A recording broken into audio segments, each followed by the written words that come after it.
രവട ചന്ദ്രശേഖർ സംസ്ഥാനത്തെ പുതിയ പോലീസ് മേധാവി. ഓൺലൈനായി ചേർന്ന പ്രത്യേക മന്ത്രിസഭാ യോഗത്തിലാണ് തീരുമാനം. കൂത്തുപറമ്പ് വെടിവയ്പ് കേസിൽ പ്രതിയായിരുന്ന രവട ചന്ദ്രശേഖർ CPM വിരുദ്ധനെന്ന P. ജയരാജന്റെ ഒളിയമ്പ്. നിയമനം സ്വാഗതം ചെയ്ത് പ്രതിപക്ഷ നേതാവ്. കേന്ദ്ര ഡെപ്യൂട്ടേഷനിൽ ജോലി ചെയ്യുന്ന രവട ചന്ദ്രശേഖർ നിലവിൽ ഇന്റലിജൻസ് ബ്യൂറോ സ്പെഷ്യൽ ഡയറക്ടറാണ്.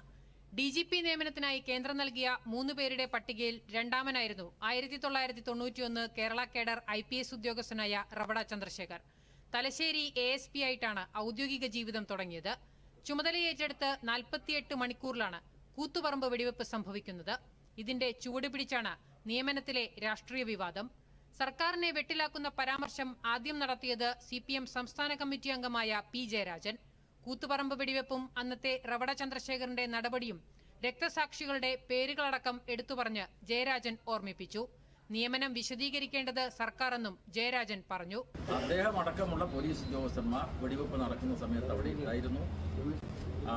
ഹക്കീം ബത്തേരി എന്ന DYSPയുടെ നേതൃത്വത്തിലാണ് വെടിവെപ്പിന് ആധാരമായിട്ടുള്ള സംഘർഷങ്ങളുടെ ഒരു രൂക്ഷതയുണ്ടായിരുന്നു.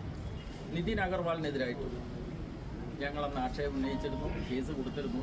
വന്ന പേരുകളിൽ 2 പേർക്കെതിരായിട്ട് അന്ന് CPIയും അതുപോലെ തന്നെ DYFI പോലുള്ള സംഘടനകളും ഒക്കെ എതിർ നിലപാട് സ്വീകരിച്ചിരുന്നു എന്ന കാര്യമാണ് ഞാൻ നിങ്ങളോട് സൂചിപ്പിച്ചത്. കേന്ദ്ര പട്ടികയിലെ 1-ാം പേരുകാരനായ നിതിൻ അഗർവാൾ CPMുകാരെ തല്ലിച്ചതച്ച ആളാണെന്നും ഓർമ്മിപ്പിച്ച ജയരാജൻ 3-ാം പേരുകാരനായ യോഗേഷ് ഗുപ്തയെപ്പറ്റി പരാതിയൊന്നും പറഞ്ഞിട്ടുമില്ല.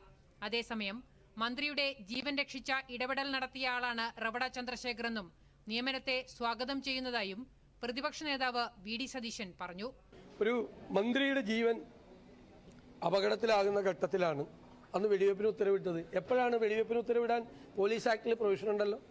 പോലീസ് ആക്ടിൽ ഏത് സമയത്താണ് അത് ചെയ്യണമെന്നുണ്ട്. ആ കൃത്യമായ സമയത്താണ് ഒരു മന്ത്രിയെ ജനക്കൂട്ടം ആക്രമിച്ച് കൊന്നിരുന്നെങ്കിൽ ശ്രീ MV രാഘവനെ അന്ന് CPM പ്ലാൻ ചെയ്ത് MV രാഘവനെ കൊല്ലാൻ വേണ്ടിയിട്ടാണ് ആ പരിപാടി നടത്തിയത്. സംസ്ഥാനത്തിന്റെ 41-ാമത്തെ DGPയാണ് ആന്ധ്രക്കാരനായ രവട ചന്ദ്രശേഖർ. 2008-ലാണ് കേന്ദ്ര സർവീസിലേക്ക് മടങ്ങിയത്. 2026 ജൂലൈ വരെയാണ് കാലാവധി. ദൂരദർശൻ ന്യൂസ്, തിരുവനന്തപുരം.